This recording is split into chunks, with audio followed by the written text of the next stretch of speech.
madhabahu makuu ya garden. Oh, madhabahu makuu ya kule garden.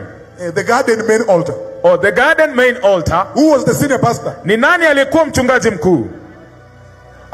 Adamu. And who was mama pastor? Na nani alikuwa mke wa mchungaji? Eve. Ni Hawa. So the absence of Adam in the life of Eve led to what? Kwa hivyo kule kutokuwepo kwa Adamu katika maisha ya Hawa ilielekeza kwa nini? Just few minutes that Adam was missing. Dakika tu kidogo wakati Adamu alitoweka, the devil had already entered. Basi shetani aliingia. Up to today, hadi siku ya leo, we are reaping of the absence of Adam in his family. Tunavuna kutokuwepo kwa Adamu katika familia yake. In this family of Aaron, katika familia hii ya Aroni, Aaron is serving very well. Aroni anatumika vizuri. But the wife was not heard. Lakini mke wake hakusikika. In his life, katika maisha yake, the wife was not heard. Mke wake hakusikika. We have men who do not allow their wives to be heard. Tuko na wanaume ambao hawaruhusu wake zao kusikika. They don't want their wives to be heard by anybody. Hawataki wake wao wasikike na yeyote yule. Number one, jambo la kwanza, the wife was not seen. Mke hakuonekana. The wife was not felt. Mke hakuweza kuhisika. In his ministry, katika huduma yake. The wife is not seen. Yule mke haonekani. The wife is not felt. Na yule mke hakuhisika. In his life, katika maisha yake, there was the absence of his wife in his life. Kulikuwepo na kutokuwepo na mke wake katika maisha yake. He is growing alone. Anakuwa peke yake. So you can easily say, kwa hivyo unaweza sema kwa urahisi, his wife was silenced. Ya kwamba mke wake alinyamazishwa. Alinyamazisha mke wake. Alinyamazisha mke wake. And we have men with such characters. Na tuko na wanaume na tabia kama hizo.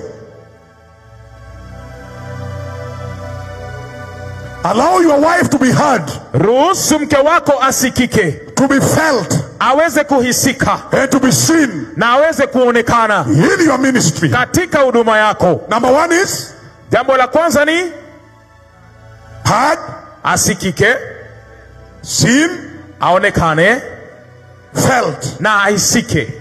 Allow your wife to be seen. Ruhusu mke wako aonekane. Be seen walking with your wife. Onekana ukitembea na mke wako. Be seen going to church with your wife. Onekana ukienenda kanisani na mke wako. Allow your wife to be felt. Ruhusu mke wako aweze kuhisika. They have to feel her. Inabidi wamuhisi. In my 23 years of marriage, katika miaka yangu 23 ya ndoa, when I got married, wakati nilipooleka, I got married to another tribe. Nilioa kutoka katika kabila lingine. So my parents said no. Kwa hivyo wazazi wangu walisema hapana. Hawataki hiyo kabila huko. Hawataki hiyo kabila huko. You know how tribal Kenya is, right? Unajua jinsi ambavyo Kenya sisi ni wa kabila sana. They don't want that tribe. Hawataki hilo kabila. So when I went back home one day, kwa hivyo wakati niliporudi nyumbani siku moja, I found that they had brought me another one. Nilikuta kwamba wameniletea mwingine. From now my tribe. Kutoka sasa kabila langu. They told me wachana yule, huyu sasa. Wakaniambia wachana yule, huyu sasa ndiye anatosha. Huyu ni wa karibu hapa. And I came back to Nairobi. Na nikarudi Nairobi. And I said this nonsense I don't want. Nikasema hii mchezo staki. Nikasema hii mchezo staki. So, kwa hivyo, from that day I realized I want to deal with this parents. Kutoka hiyo siku nikasema kwamba nataka nishughulikie hawa wazazi. So when they call me, wakati waliponiita, wakinipigia simu, I don't receive. Sipokei. But if they call the wife, lakini wakipigia mke wangu, I receive through the wife. Ninapokea kupitia mke wangu. If I want to send them money, nikitaka kuwatumia pesa, I give it to my wife. Ninampatia mke wangu to send to them. Kuwatumia. If they ask me anything, wakiniuliza chochote, I don't give. Sipeani. If they tell my wife to tell me, wakiambia mke wangu aniambie, I give. Ninapeana. Then they realized, kisha wakagundua, huyu jamaa hawezi tengana na bibi. Huyu jamaa hawezi tengana na bibi. Ukitaka kumfikia pitia nani? Ukitaka kumfikia pitia bibi. Sasa wewe uko na shida, mambo unapea wazazi wako, umeficha bibi yako. She's not felt.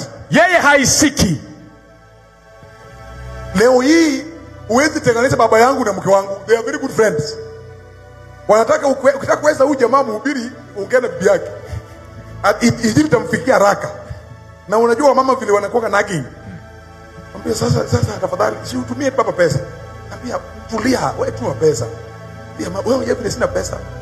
Sasa unajua vile wananisumbua. Naambia okay, chukua watumie sasa wewe chukua tuma.